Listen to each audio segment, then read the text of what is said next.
We had the opportunity to sit down with some of the official selections of the Dances with Films Festival during their press junket. Hope you enjoyed the conversations as much as I did. My name is Lain. I'm the director of the film. Performance Review is the short. It's about a Hollywood assistant who, on the day of her performance review, accidentally eats a pop brownie and chaos ensues. Hello? Just here to feed Ribbit. Sorry. That is awful. Margaret Owens, you are not sorry. You deserve this.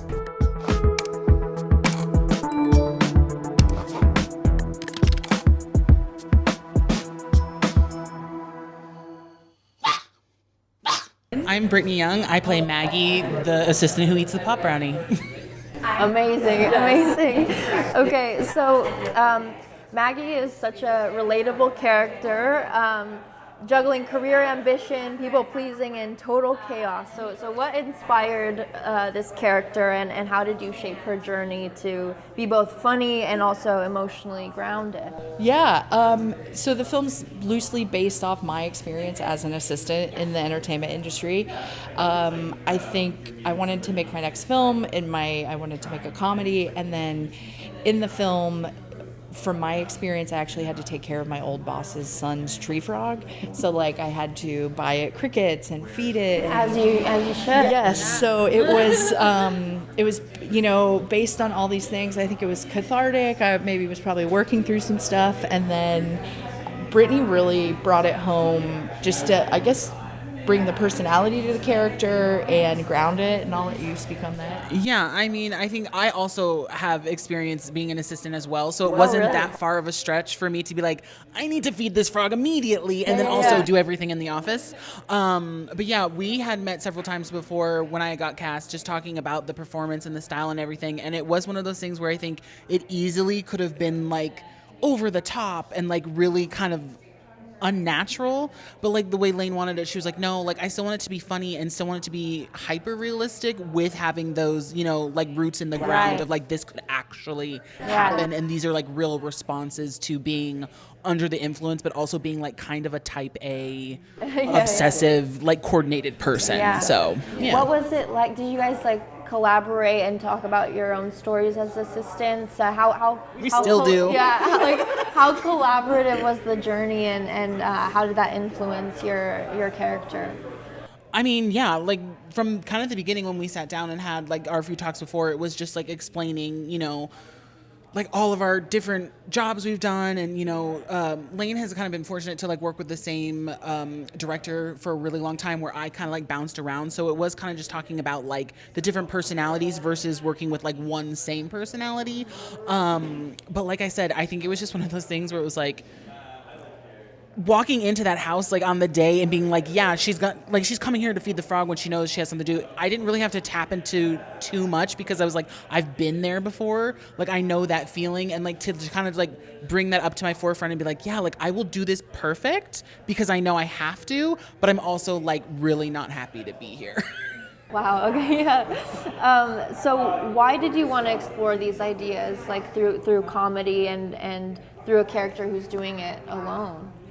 Yeah, I think a lot of it was my own experience, and it was I think after the writer's strike, so it was kind of cathartic and working through that, because with my own experience, I was hey, I want to move up, I want to grow, and they were great, you should go out and do that, and I'm but the industry's dying. Right. And I think the best thing about Brittany is she was able to bring the performance. I just had beats or ideas that I wanted to do. I wasn't rigid and do this and then act this way. And that was the most exciting thing for me, to level up and have such a talented actress bring all that performance. And also, I guess in a weird way, it was a little therapeutic just to kind of be yeah, now I can show people, or people have experienced it and they can laugh about it. So how did you build tension in comedy without traditional scene partners? Yeah, I think from a directing standpoint, it is creating the world that brings the the situations or the circumstance of like, hey, you have this, you have to get here and be back at this certain time. And then for production, the alarm keeps going off, music and different elements. But really, I feel like you should speak to that because you had no scene. Yeah, I guess that was actually something kind of new for me. Not really. Well, it's funny to say non-traditional because, I'm like, yeah, I had scene partners, crickets and a frog, we had Hunter later. But yeah, I definitely think that for me, like Lain had told me, her kind of like comp for the comedy style was I Love Lucy. And so I watched a lot. I mean, I'm a huge fan anyways, but like I went back to my favorite parts to just watch, like specifically the Vitamin of Vegemin. Okay. Oh my gosh, yes. Commercial that she shoots, and like even within that, like there's just so many things with her eyes and with looks and with like silence a lot of the times that Lucille Ball kind of like used, and I was like, oh, if I could like beat in or like tap into that kind of, I think it worked a lot, especially in the scene where the highness kind of first hits, where it's like, what is going on? Like I think a lot of times nobody's like sitting there screaming or shouting. It is a lot of like inner monologue that you have to kind of play on your face. So I think that helped a lot in just being like, oh, like if I get worried that I'm high and I can show it, like I think people will know what's happening. But yeah.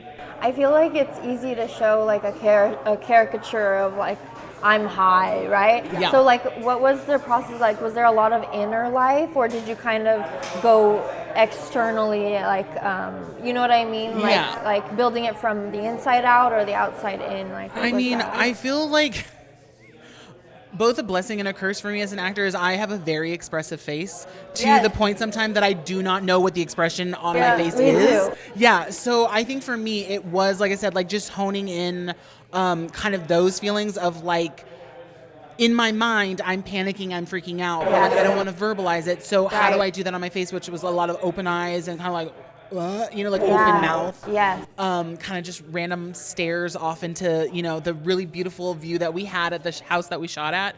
But for me, yeah, you're right. You could have like a character and go very over the top, but like that wasn't what this script or this project it was very going for. grounded. And I think also kind of the nice thing is too is that like she is high and she is the only person on screen for a lot of the time, but she still doesn't want anyone to know. Right. So like to kind of like keep that quiet and like be really internal and be like, oh my God, like I have to go to the bathroom because someone just saw me. Like, like even that paranoia helped a lot to kind of like get into that space of like, nobody can know, like I have to continue as is. Was it kind of like how they say, like when you don't play drunk, you play against drunk? Yeah, was it which kind is of like that? Yes, which is actually a really funny, I think Catherine O'Hare like did a thing where she's just like, yeah, don't come out and play drunk. You have to like try to hide it. And I never thought about it that way. And it did, I think I saw that one before, or the interview before, and I was like, okay, how do I like hide it? And again, I can't hide it with my face even naturally, but it like worked. And that's probably what made it so funny, right? Like, it's like, oh, it's not working out. Something's happening. It's not,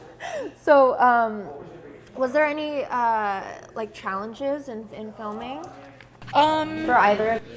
I think, time was always a challenge, but really, we had plenty of time to prep, but I'm trying to think, like a lot of things went smoothly. I guess the biggest thing was the frog and the crickets. Yeah. We had this like whole idea of how we were gonna like film the crickets, and I built this like, I called it a cricket corral, and like we just ran out of time. It went by the wayside, and then essentially you can't feed live crickets on screen, which I'm completely fine with. So you have to use freeze-dried ones, so that's kind of like what we ended up using. And then I have a talented VFX artist friend who all the ones that like move a little in the film, like they're all fake, which I'm like, that's pretty good. So I would say that was probably the biggest challenge for me. I mean, you were acting all day, so. Oh no, I was gonna say that, and I don't know.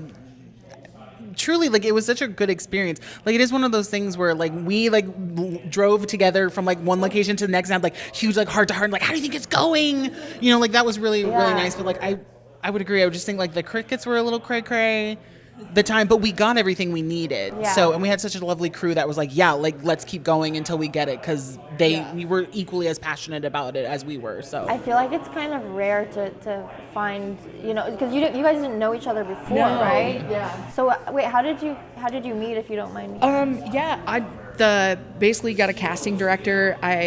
a woman who's my mentor, Sharon Green, she gave me advice. She said, get a casting director. Like, that's how you're going to, get a good talent. I put out a casting call. She fit it. Because one of it for me is like, I'm a woman of size. I wanted to get an actress of a woman of size, but that's not the focal point. Right. So like when I had already was familiar with her work, and I was like, oh, she's going to be great. When she auditioned, I was like, yeah, she can do whatever. And then we just kind of we're friends now, and I think a lot of it too is I wanted to build a set that I want to work on, so that my producer she's just very nurturing, and like we were very like, tell us your dietary restrictions, like we were very open and clear about like pay transparency of like, there's no one like, are they making more money? It's just like, hey, this is what we can do, like it's low, this, or like, hey, we're gonna give you breakfast and we're gonna give you lunch, and there's friendships made, and like people are working together and like friends like beyond us. So that was the exciting part. Yeah, I love that. So as filmmakers and actors, how do you define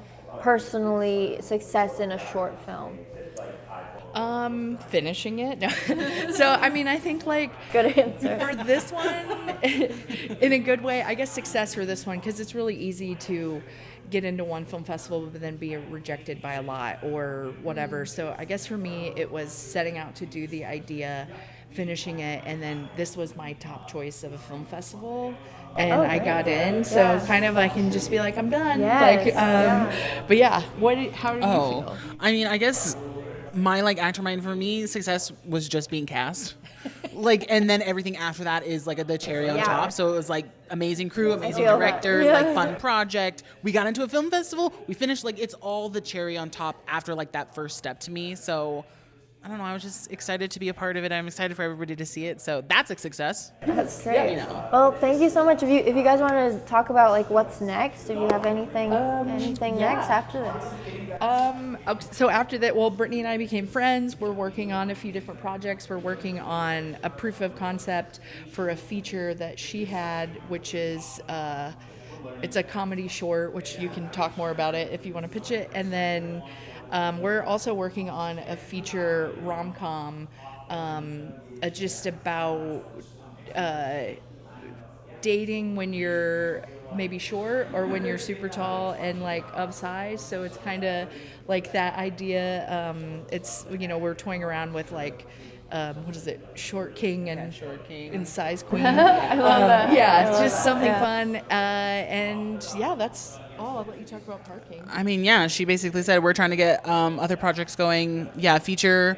They're kind of both essentially rom-coms, but one is like about a couple trying to find a parking space in LA, and when they can't find it, they actually are forced to look at their relationship and should they be together, should they shouldn't. It's always the parking. It's always like the it parking. really is. Yeah, like yeah. that one Key and Peele episode, and then that one Seinfeld episode. Like it's all the too best real. ones. It's too real. Yes, so it is. why not show that? And then we don't see a lot of rom-coms nowadays with unconventional beauties or non-traditional beauties. So we kind of thought of this idea of like what would happen if like a woman my size, our size, was to find love, but she was matched with someone who again was not a conventional beauty. So yeah. Great. Thank you so much. Yeah. Thank you so much. Yeah.